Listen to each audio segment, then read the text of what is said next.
on our beloved Pastora, our very own Pastora Sonia Marcos to deliver the word of God. Amen. Good morning po sa ating lahat. Tayo po muna ay manalangin. Panginoon, salamat po o God sa magandang umaga, magandang buhay, magandang pag-asa na patuloy na ibinibigay mo sa iyong mga anak. Salamat Lord at patuloy na pinagkakatipon-tipon mo ang iyong mga anak upang sa ganoon ikaw ay papurihan at mapakinggan ka sa oras na ito. Kaya dalangin po Diyos, patuloy na mangusap ka, buksan mong espiritual na pangunawa ng iyong mga anak at patuloy kang kumilos sa buhay at maging sa kalagitnaan ng bawat isa. Banal na Espiritu, salamat din po sa inyong presensya sa pangalan ng Jesus. Amen. Makakaupo na po tayong lahat sa presensya po ng Panginoon. Praise God. So, handang-handa na po ba tayo? Amen. So, please open your Bible in the book of Hebrews 9, verse 22. So, yan po yung text po natin sa umagang ito. And Hebrews 9, verse 22. Pag-uusapan po natin about the blood of Jesus. Yan po yung title ng ating topic this morning, the blood of Jesus. So in Hebrews 9 verse 22, sabi po dyan, in fact, the law requires that nearly everything be cleansed with blood. And without the shedding of blood, there is no forgiveness. So dito makikita po natin na napakaliwanag po ng salita ng Panginoon.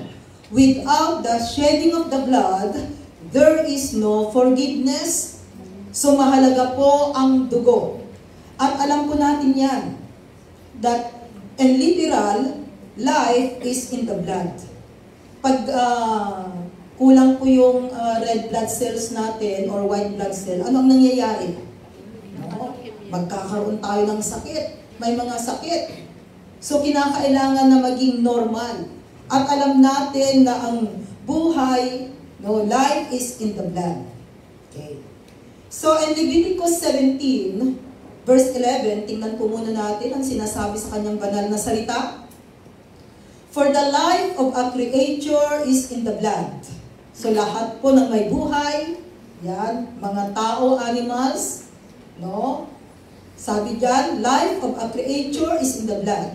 And I have given it to you to make atonement for yourselves on the altar. Pag sinabi pong atonement, ibig sabihin, yan yung pantubos, yan yung kailangan, upang sa ganon, sabi po dyan, no, I have given it to you to make atonement for yourselves on the altar. It is the blood that makes atonement for one's life. So, dito makikita natin na napakahalaga po ng dugo. At ang dugong yan po ay maraming ginagawa sa buhay ng bawat isa sa atin. So, titingnan po natin kung ating titingnan dito, this is the blood of Jesus. No? Yung dugo ni Kristo na dumanak sa cross of Calvary. Which is, kung ating titingnan, bawat isa rin po sa atin ay nangangailangan ng dugo. Buti na lamang yung atin pong katuruan. Hindi tayo yung pag nangailangan ng dugo, hindi pwedeng salinan. Kasi meron pong katuruan or merong relihiyon na kahit namamatay na yung tao, bawal sa kanila ang salinan ng dugo. But for us, we can.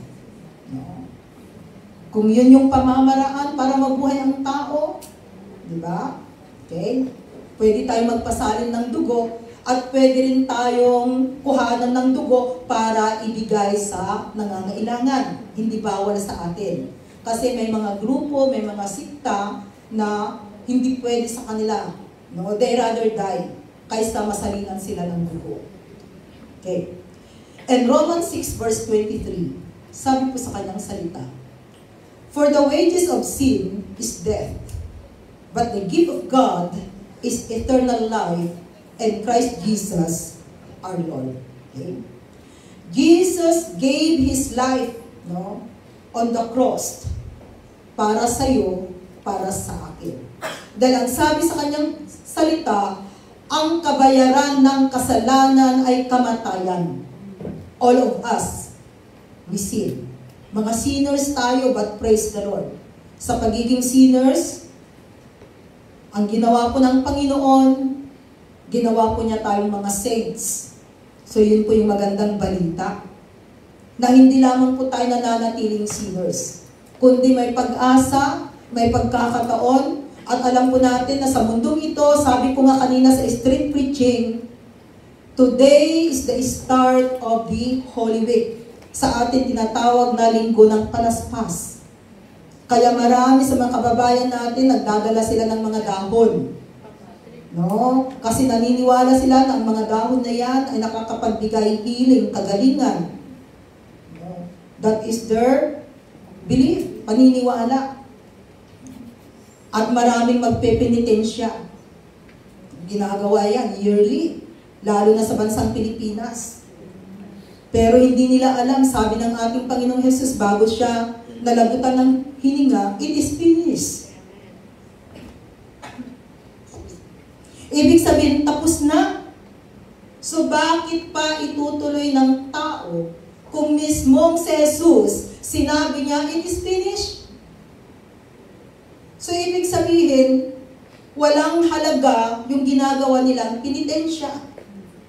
Kaya ang mga tao ay kinakailangang malaman ang salita ng Panginoon para hindi po sila maging ignorante. Kasi itong week na ito, marami tayong mga kababayan, especially in the Philippines, kung paano po isineselebrate ang Holy Week. Na ang alam nila, kung gagawa sila ng penitensya, mapapatawad sila sa kanilang kasalanan, gagaan yung kanilang kasalanan. Yun yung kanilang paniniwala. That's why they need to know the Word of God. Na si Jesus ang tanging pag-asa. Na siya lamang po ang pwedeng magpatawad anumang klaseng kasalanan meron tayong ginawa noon. Pwedeng patawarin ng Panginoon. So ang tanong, what sin does to our life? Ano ba kasi ang ginagawa ng kasalanan sa buhay natin? Okay. Ang ginagawa po niya is that, separate us from God. Separate. Nang dahil sa kasalanan, nahiwalay tayo sa Diyos. Separate us from God. Dahil ang Diyos po ay banal. At galit si Lord sa kasalanan. Hindi po siya galit sa tao, kundi galit siya doon sa kasalanan na ginagawa ng tao. Dahil ang tao po ay mahal ng Diyos. Ang ayaw ng Panginoon ay yung mga ginagawa ng tao na hindi nakakalugod at hindi nakakaaya. So because of that sin, separate us from God. Isaiah 59 verse 2. Sabi po sa kanyang salita, but your iniquities means sins, have separated you from your God. Your sins have hidden His face from you, so that He will not hear. So maging sa ating mga prayer. Kaya nga bago po tayo lumalapit sa Panginoon, nandun po na nagpapalinis po tayo. At alam natin, as we are willing to ask God for forgiveness, God is just and faithful to forgive us. Yan po ang ginagawa ng Panginoon. Kaya sino man tayo, anuman ang buhay natin noon, anuman ang nakaraan natin, anuman ang pinaggagawa natin hindi tama sa Panginoon, as long as we repent, nagsisi tayo sa ating mga kasalanan, binuksan natin ang ating puso, tinanggap natin si Jesus as our Lord and personal Savior. Yung mga umattend ng street preaching, nakita natin kanina. Di ba? Kung paano po kumikilos ang Panginoon. Ang alam na natin kanina, walang pupunta sa harapan, isa't it. No? And then, nung naumpisan ng isa, andyan yung isa. So, napakaraming kaluluwa ang tumanggap kay Jesus kanina sa street preaching. Makikita natin na it's already hinug na. What we need to do is to go on and share the Word of God. ang gagawin natin. Kaya tama po yung mga ginawa ng ating mga kapatid. Nilapitan nila ang mga tao. Yun ang gawin natin. Just approach those people. Ilapit natin sa Panginoon. Meron pa nga yung huli kanina. Walang nakapansin actually. Pero napansin ko yung isa kanina talagang siya mismo ang lumapit. And then nung natapos akong nag-pray, bigla siyang umalis. Minsan alerto tayo. Kasi may mga lumalapit pa. Diba? Wala pa yung mga nag-akay, yung nakita may mga tao na doon sa harapan, sila mismo. Meron yung inaakay ng kapatid, nakita ko kanina, ang tagal, siya pa yung una na sabi niya punta tayo pero ayaw. Pero nung biglang pagtingin, may mga tao na sa harapan, ayun, nadala na niya. So yun yung hinihintay. Even for us, pag nakita nila na nandun, samahan po natin sila. Because people nowadays, kailangan nila ng prayer. Nangangailangan ng prayer ang bawat isa. So makikita po natin, no? The field is harvest. No? Ripen for harvest. Kaya, people of God, what we need to do is to go on and to move on. Dahil hindi po nasasayang ang ating ginagawa para sa Panginoon. So, nang dahil po sa kasalanan, sabi diyan, separate us from God.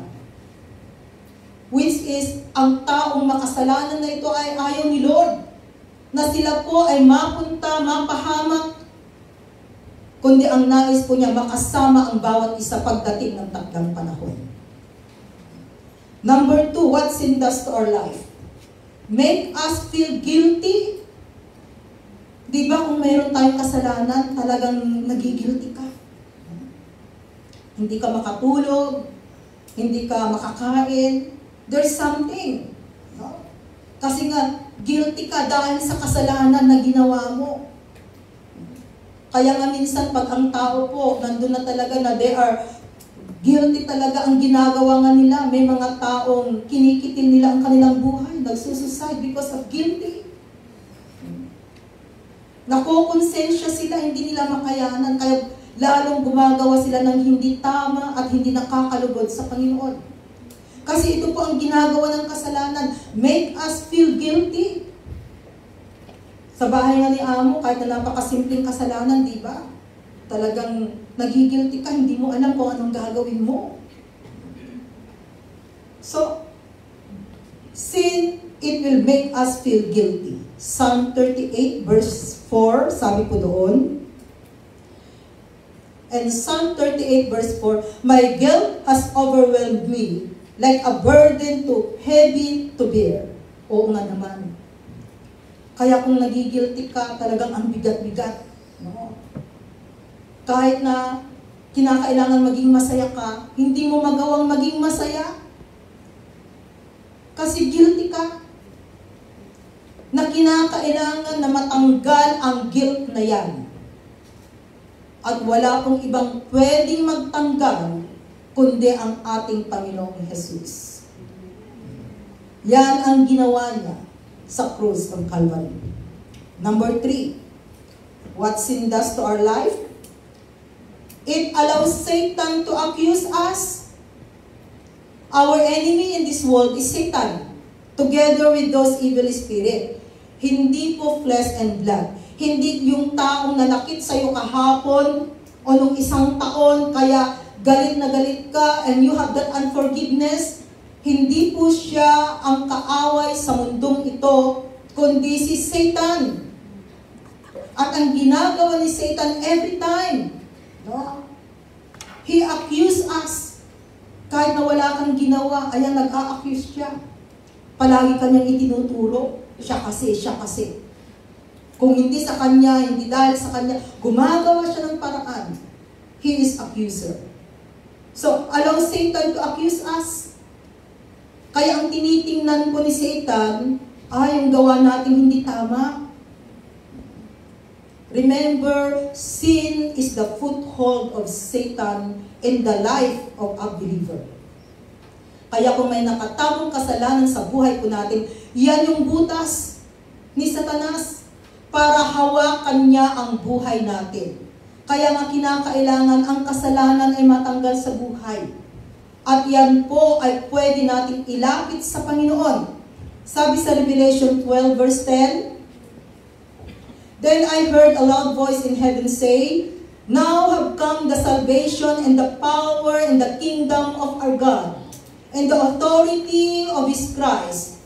For the accuser of our brothers, who accuses them before our God day and night, has been hurled down. So, ibig sabihin, ang accuser na ito na si Satan, darating yung time. Talagang makikita po natin that he was already defeated. Talunan na po siya, mga kapatid. More than 2,000 years ago. Nung ang ating Panginoong Jesus ay naipako sa krus, tunay na siya ay namatay, siya ay nabuhay after 3 days. At sa pagkabuhay ni Kristo, that is the beginning ng pagka-defeat po ni Satan. Because Jesus Christ won the victory in the cross of Calvary. Kaya mga kapatid, no? Pero kung may kasalanan, we allow Satan to accuse us. Okay. Number 4, what sin does to our life? It demands the death penalty. Pag may kasalanan, talagang ang kabayaran ay kamatayan. Demands the death penalty. Ezekiel 18 verse 4. Sabi diyan, For every living soul belongs to me. The Father as well as the Son, both alike belong to me. The soul who sins is the one who will die. So ang taong nagkasala, siya po ang mamamatay. So ibig sabihin pala, salvation is individual. That's why we need to work out our salvation with fear and trembling. Hindi palibhasa, pag ang magulang mo, no, they are pastor, mga servant of God, kapatid, kaibigan, ay hindi pala nila tayo pwedeng iligtas. Kundi ang bawat isa sa atin ay kinakailangang gawin, kumilos, we need to work out our salvation. Dahil magpapatunay lamang po kung sino ang nagkasala, sabi diyan, the soul who sin is the one who will die. Pero ang magandang balita, may pag-asa. Dahil alam natin na kung ang kasalanan ay mawawala sa buhay, paano ba mawawala, matatanggal ang kasalanan sa buhay? Of course, number 1 na gagawin natin is to repent. Pagsisisi. At ang pagsisisi po ay hindi lamang one-shot deal, kundi ang pagsisisi ay every time, even right now. We need to have a repentant heart.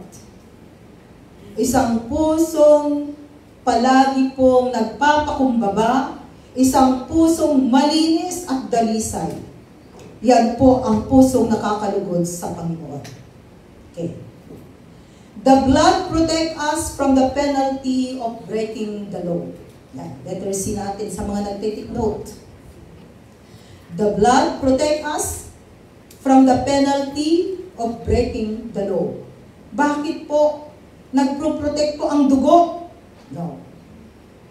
Tingnan po natin in Exodus 12, verses 12 to 13. Ito yung tinatawag na Passover na nangyari po in Israel before. No? Ang tawag nila ay Passover. But for us, ang tawag natin ay Holy Week. Mahal na araw. Kaya sa Israel ngayon, they are also, there is a feast of Israel that they are celebrating right now. Okay? And for us, we are celebrating the Holy Week. Sa banal na salita in the Old Testament, ito yung tinatawag na Passover. So sabi po dyan sa Exodus 12, verses 12 to 13, On that same night, I will pass through Egypt and strike down every firstborn, both men and animals, and I will bring judgment on all the gods of Egypt. I am the Lord. Verse 13. The blood will be a sign for you on the houses where you are. And when I see the blood, I will pass over you.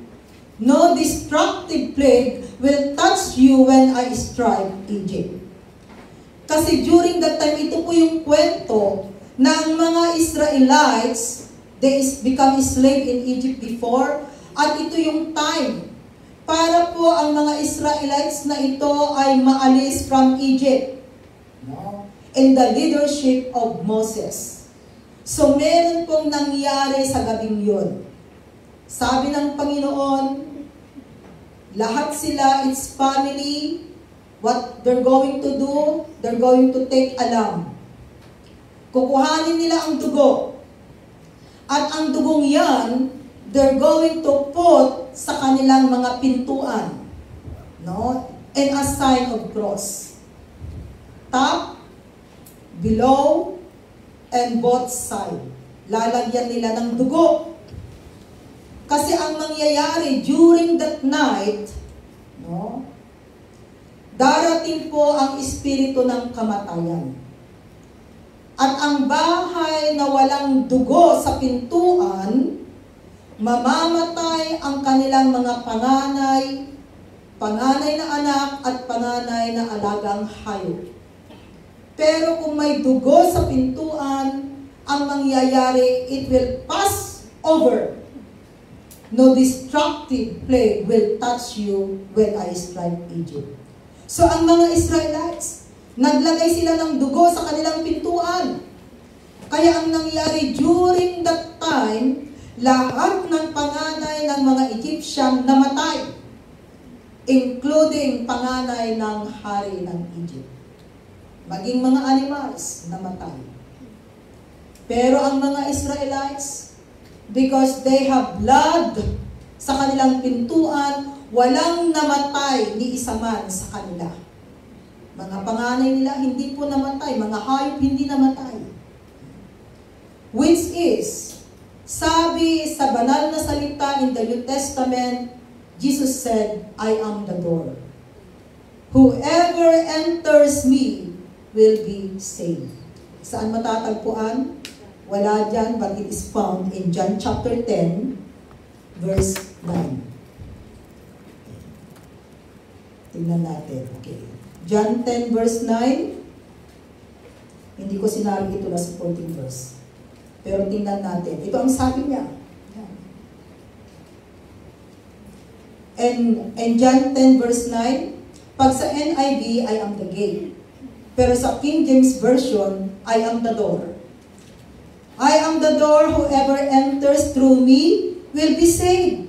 He will come in and go out and find pasture. Kaya even in the Old Testament, makikita po natin dito ang kahalagahan ng dugo. Na yung ibig sabihin, si Jesus Christ, mahalaga ang dugo ni Kristo.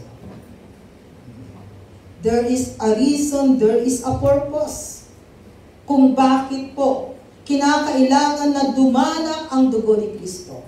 Before that, let's go first to Romans 5, verses 8 to 9. Sabi doon sa Romans 5, verses 8 to 9, but God demonstrates His own love for us in this.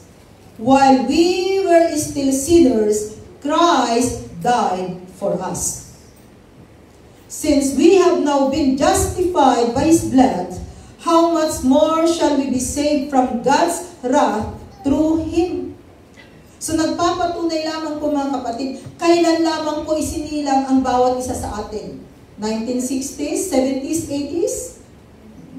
Samantalang ang ating Panginoong Jesus, more than 2,000 years ago na po, na mula noon hanggang ngayon, ang ginawa ni Kristo sa cross of Calvary ay still pa rin po na kumikilos, still pa rin po na may bisa. Amen. Hindi nagbabago. Napakahabang panahon. Still pa rin na kung ang bawat nilalang ay magsisisi at tatanggap kay Kristo, magkakaroon ng pag-asa. Kaya magpasalamat po tayo mga kapatid dahil hindi pa po huli ang lahat. Nalaman po natin ang katotohanan. Nagpapatunay lamang po kung gaano po tayo kamahal ng Diyos. Kaya hindi nasasayang yung ating paglilingkod sa Kanya. Dahil kailangan nating mag-aral, makinig ng salita ng Panginoon para malaman po natin kung paano tayo mabuhay sa mundong ito. Remember, life here on earth is just only temporary. Napakaiksi lamang po ng buhay sa mundong ito. Ilang taon pa kaya tayo mabubuhay sa mundong ito? Hindi natin alam. Meron dyan ang lakas-lakas. Bigla na lamang dead ball na, isn't it? So, hindi po natin hawak ang buhay natin. Kaya maiksi man o mahaba man ang buhay natin sa mundong ito, ang mahalaga, isinasama po natin si Kristo sa buhay natin. Para hindi po hanggang dito ang buhay dahil may pag-asa. Buhay na walang hanggan. Yan ang pangako ng Panginoon. Kaya hindi po nasasayang yung ating paglilingkod. Kaya sa mga baguhan po natin, kahit na ano po yung testing, ano yung nangyayari sa buhay, kapit lamang po sa Panginoon. Dahil may gagawin po ang Diyos na pinaglilingkuran natin sa buhay ng bawat isa.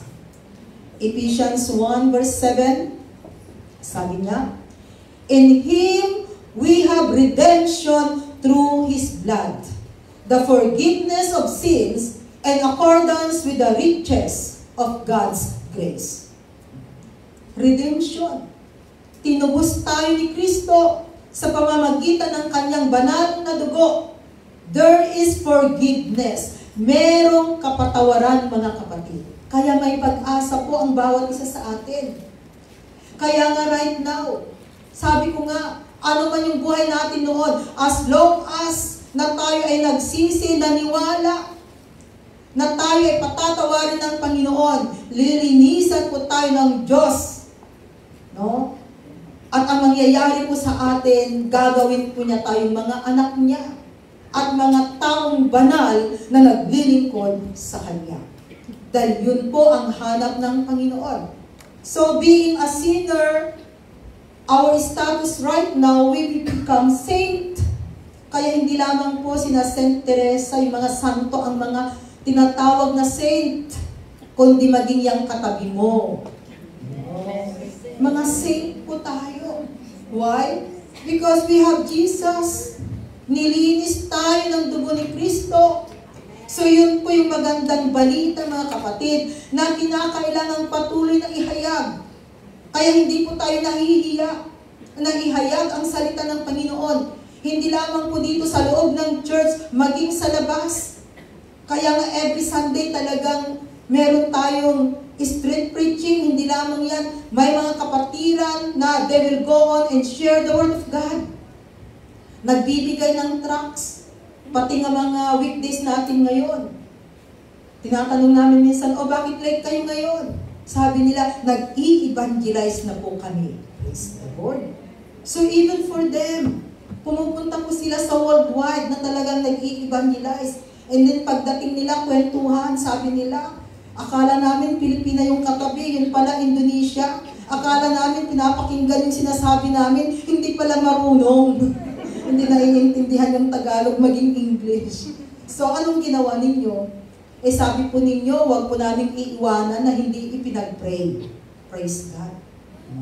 Naalala nila. Kasi ang bilin namin, pag once na meron kayong nakita, nakilala, huwag na huwag ninyong iiwanan na hindi ninyo ipinag-pray ang taong yan. So, ganun po ang gawin natin. Sister, mag-pray muna tayo. Tatanggapin po nila pag sinabi ninyong prayer. Sino ba naman ang taong ayaw ng prayer? Of course, gusto nila. Pag ipinag-pray ninyo, huwag naman yung mahaba. Baka mamaya abutin kayo ng a simple prayer. A simple prayer. So, yun po yung ating gagawin. We just go on. Sa ating mga pamilya, naumpisahan na ba natin? to share the Word of God. Kinakailangan gawin po ng bawat isa. Habulin po natin ang panahon.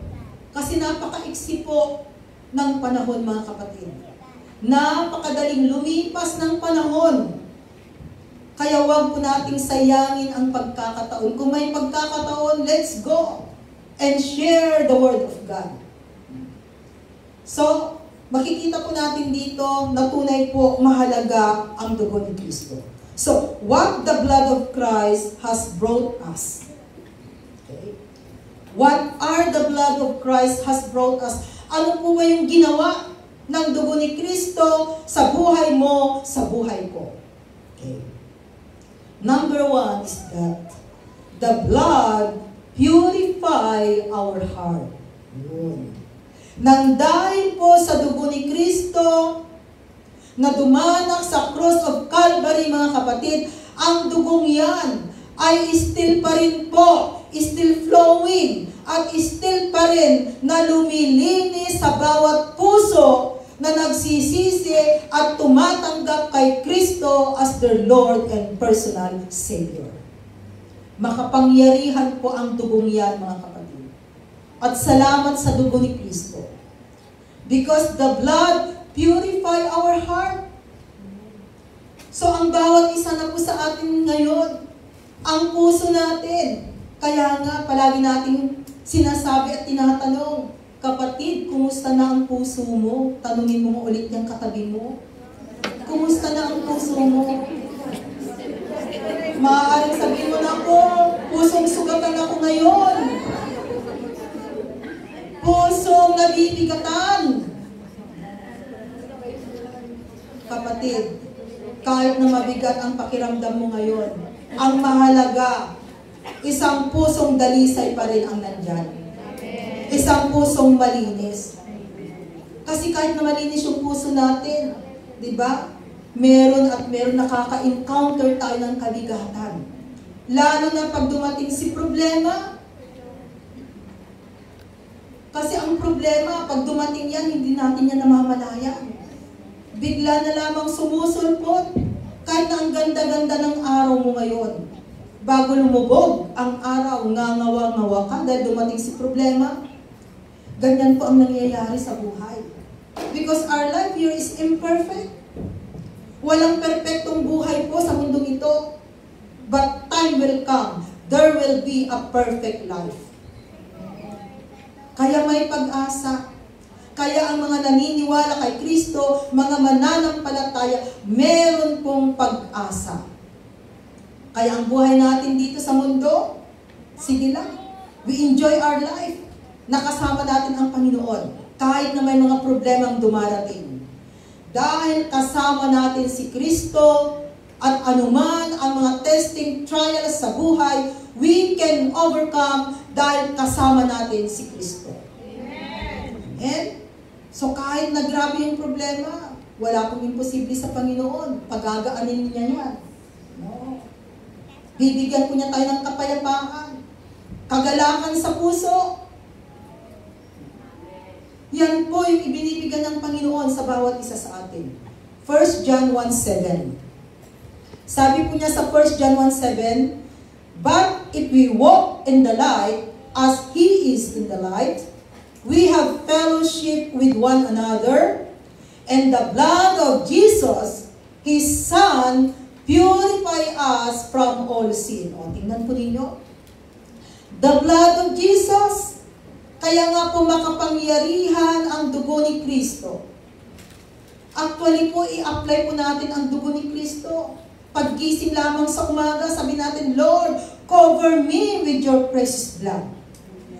Because there is protection in the blood of Jesus. Ang aking mga mahal sa buhay, Panginoon, cover them with your precious blood.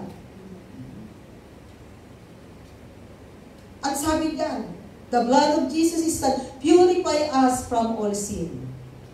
Kaya tunay po ang salita ng Panginoon. Kaya pag tunay na may Kristong nag-ahari sa buhay, di ba mararamdaman mo, alam mo, napalaya ka na, hindi na mabigat ang pakiramdam. Ang gaan-gaan ng pakiramdam. Kasi alam mo na ang dugo ni Kristo ang siyang luminis sa iyong mga kasalanan. So ang isang tunay na mananampalataya ay hindi na po nagigilty. Dahil alam niya na siya na ay pinalaya ng Panginoon, nilinis ng Panginoon ng dahil sa dugo ni Kristo. Okay, number 2. The blood cleansed man from guilt. Ayan pala, number 2 natin yun. The blood cleansed man from guilt. Kaya, hindi na po tayo nagigilty. Now that we come to know Him. Kaya ang tunay na may Kristong naghahari sa kanyang buhay, naniniwala siya na siya ay nilinis na ni Kristo, na siya ay pinatawad na ni Kristo. Kaya sabihin mo dyan sa katabi mo, huwag ka nang mag-guilty. Huwag na tayong mag-guilty. Because the blood of Jesus cleanses us. Huwag nating sayangin ang ginawa ni Jesus sa cross of Calvary. Huwag nating sayangin ang kanyang banal na dugo. Because that blood is very precious. Mahalaga ang dugong yan. At makapangyarihan ang dugong yan.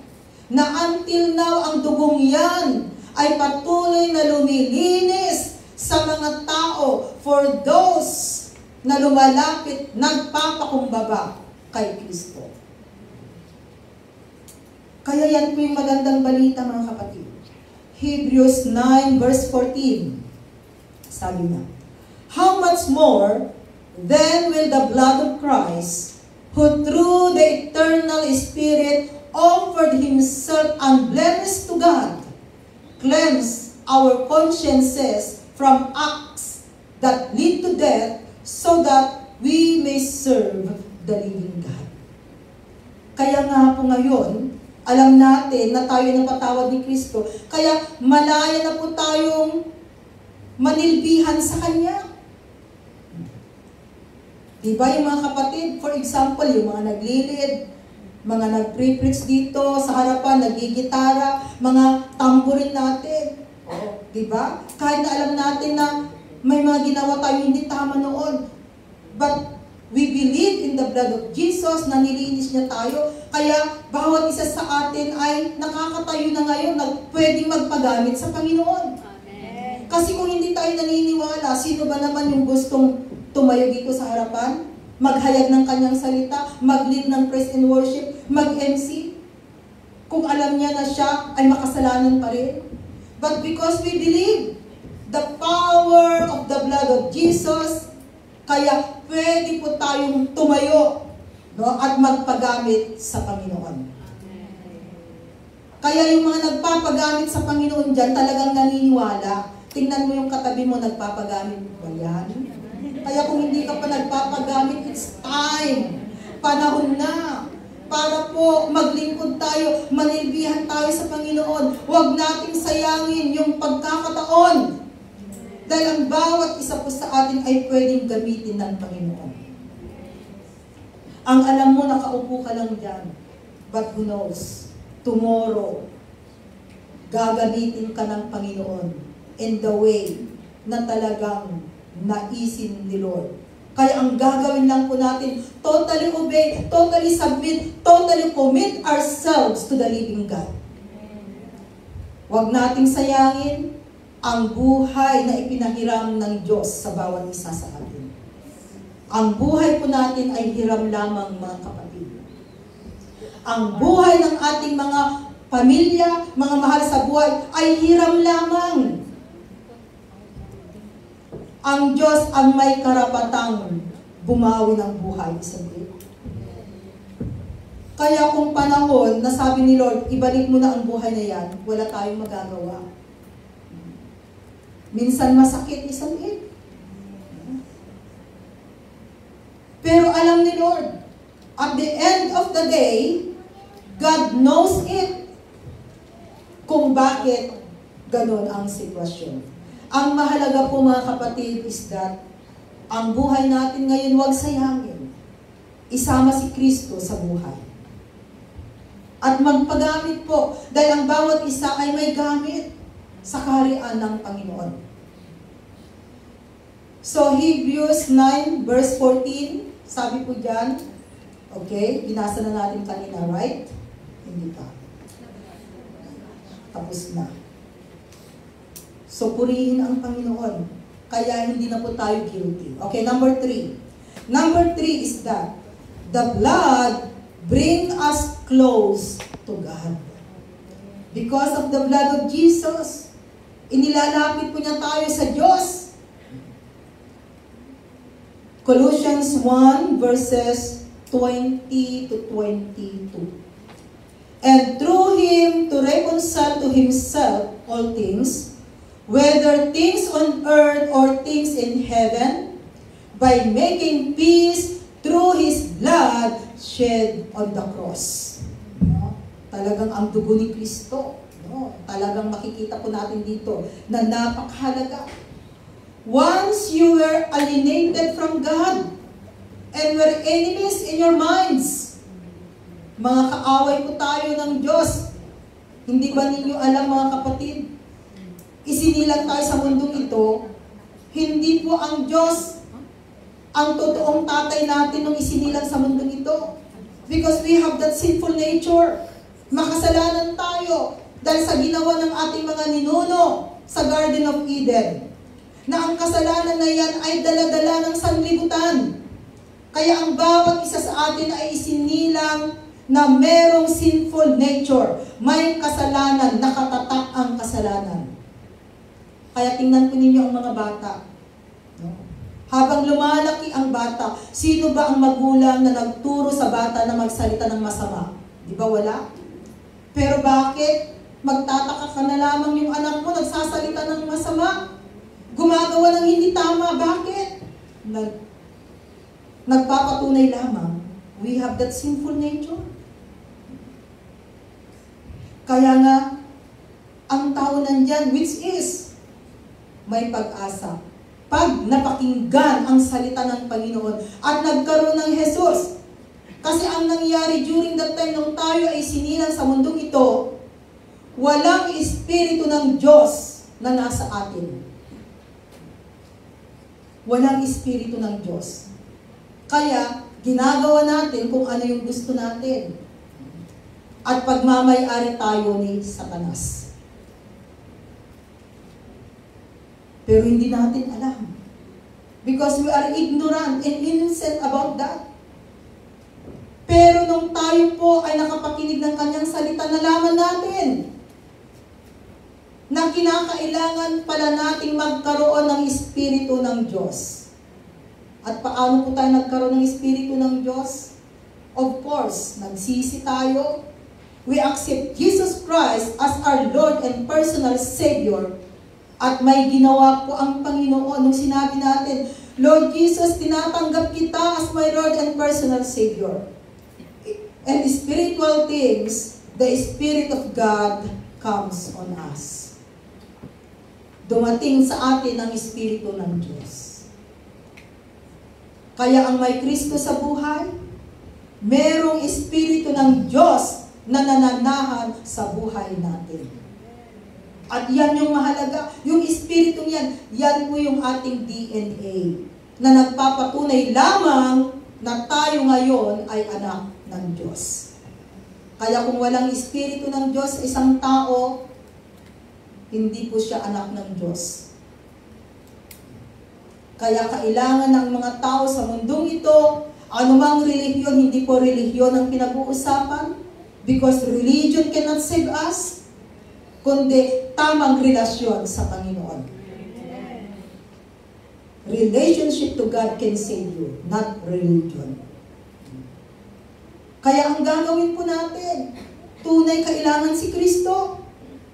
Kaya lahat ng tao sa mundong ito, anumang klaseng relihiyon, they need to have Jesus Christ in their life.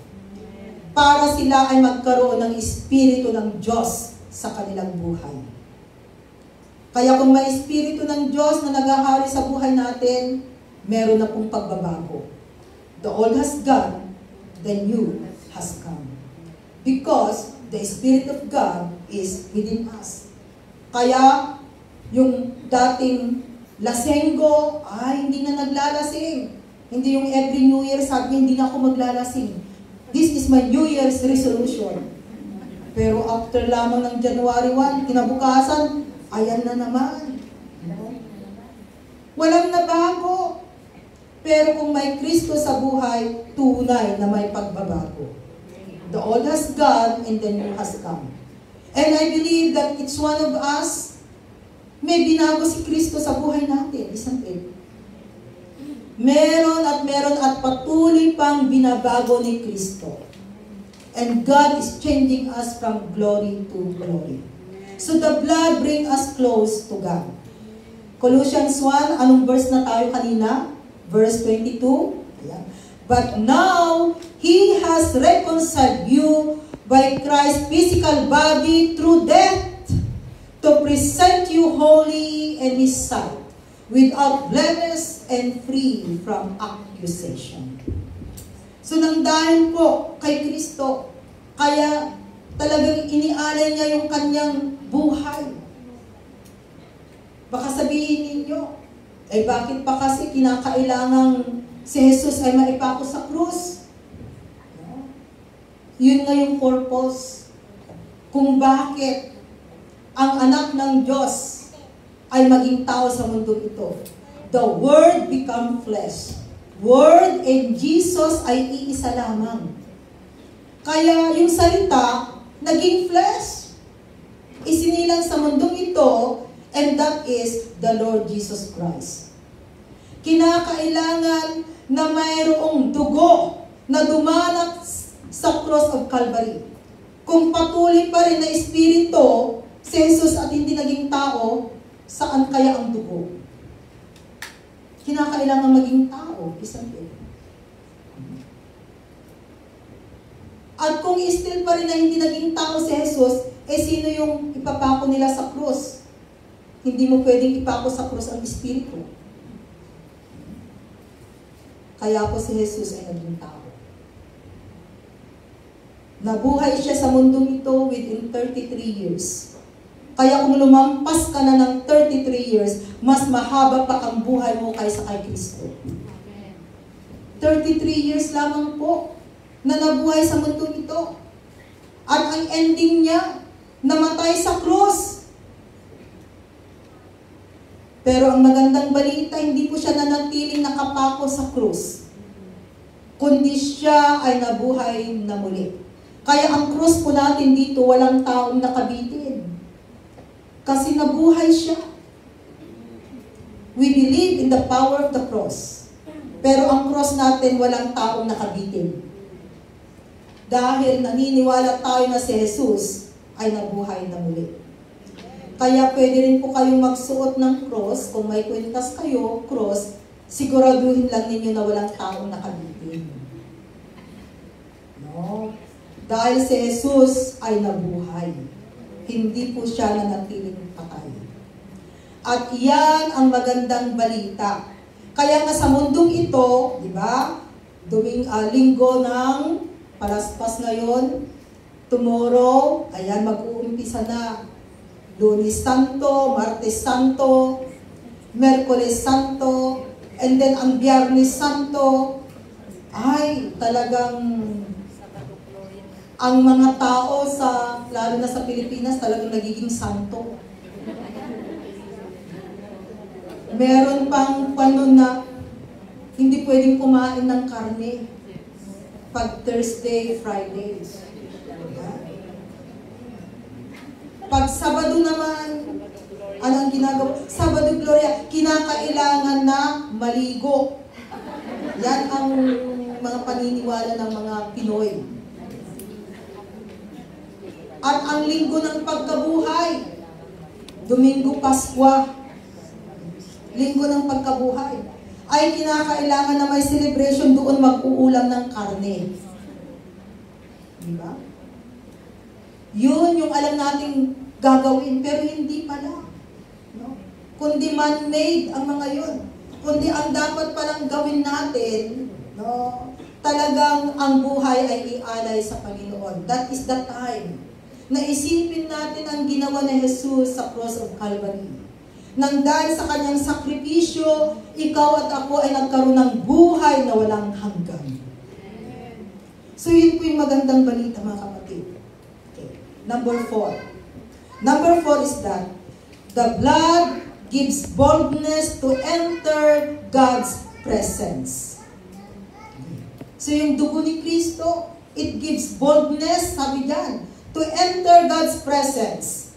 Sabi po doon sa Hebrews 10, verses 19 to 22, sabi niya, therefore, brothers, since we have confidence to enter the most holy place by the blood of Jesus, by a new and living way open for us through the curtain that is His body. And since we have a great priest over the house of God, verse 22, let us draw near to God with a sincere heart and full assurance of faith, having our hearts sprinkled to cleanse us from a guilty conscience and having our bodies washed with pure water. So nang dahil po sa dugo ni Kristo, malaya na po tayo nakakalapit sa Kanya. Kaya tingnan po ninyo, tayo ngayon, dahil nalaman natin ang katotohanan, di ba hindi na tayo lumalapit doon sa confession box? Sinasabi sa taong ating kasalanan? Sino sa inyo dito yung naka-experience na pupunta ka doon, kunwari meron yung maliit na bahay? And then, sasabihin mo ang iyong kasalanan. And then, ang sasabihin sa'yo, o sige, manalangin ka ng 10 Ave Maria. Isn't it? Because we don't know the truth before, kaya kung ano yung sasabihin nila, gagawin. Isa ako noon, I was a very devoted sa aking pinanggalingan. Ay, magaling akong magnobena, mag-orasyon. But praise the Lord, tinuruan ako ni Lord ng katotohanan. Amen. Dahil hindi pala yun yung way. No? Ang dami kong nobena. Nag-iipon ako ng santo noon. Gumawa ako ng altar sa bahay namin, ako rin ang nagtanggal.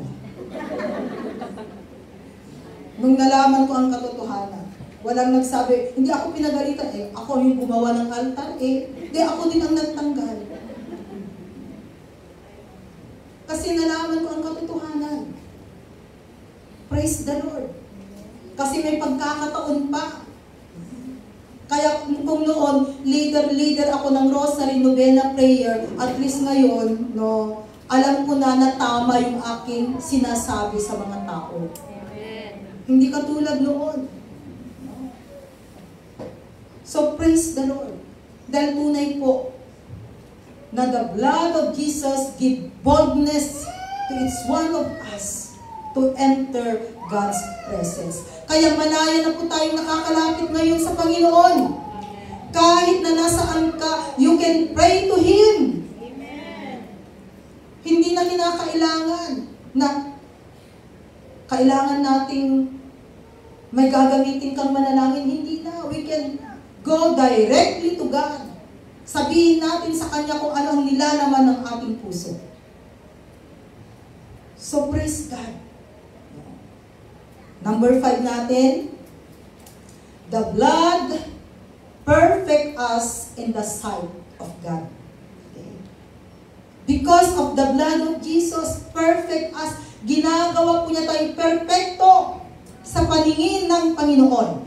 Hebrews 10 verse 14.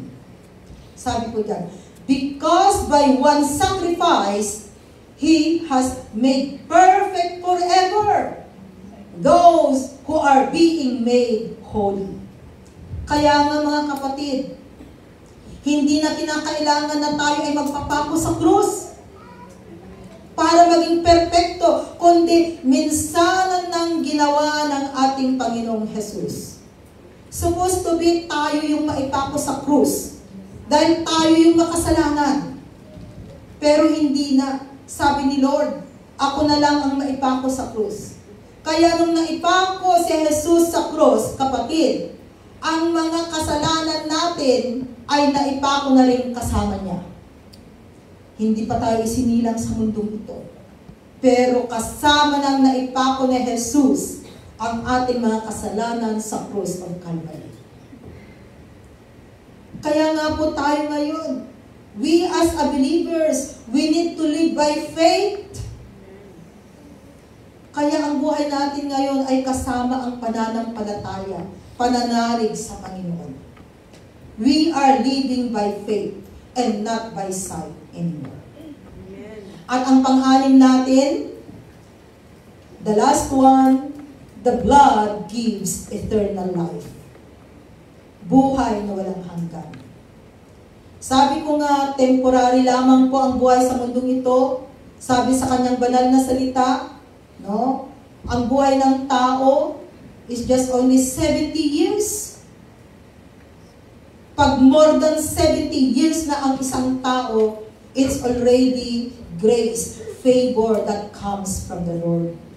Kaya kung ang mga magulang natin, mga lola, they are more than 70 years old, purihin ang Panginoon dahil biniyayaan po sila ng mahabang buhay. Tayo kaya, maaabot ba natin ang 70 years? Kung mismo ang salita ng Panginoon, yun ang kanyang sinabi, the span of life of a man is just only 70 years. Pag sumobra, favor ni Lord. Kaya kung mabuhay po tayo sa mundong ito ng more than 70 years, nabigyan po tayo ng favor ng Panginoon. Kaya napakaiksi lamang po mga kapatid. Pero ang pangako ni Lord, buhay na walang hanggan.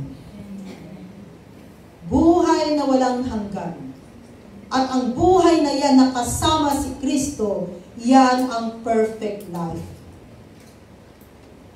And Romans 5 verse 9 as our supporting verse, since we have now been justified by His blood, how much more shall we be saved from God's wrath through Him? Tunay po, merong kaligtasan ng dahil po sa dugo ni Kristo. At hindi na po natin mararanasan ang God's wrath na tinatawag na ito. Sino po ba dito ang gustong pumunta ng impyerno? Di ba ayaw natin? Kaya siguraduhin po ng bawat isa na ang final destination po natin ay ang langit. Na kung saan it is the dwelling place of God. Kaya, mga kapatid, may pag-asa po, hindi po nasasayang ang ating paglilingkod sa Panginoon. So magpatuloy po tayo, just keep on. Ano man ang sitwasyon, ano man ang nangyayari, sige pa rin. Huwag tayong tatalikod sa ating pananampalataya sa Panginoon. And our conclusion, dito po tayo magtatapos, Ephesians 2, verse 13.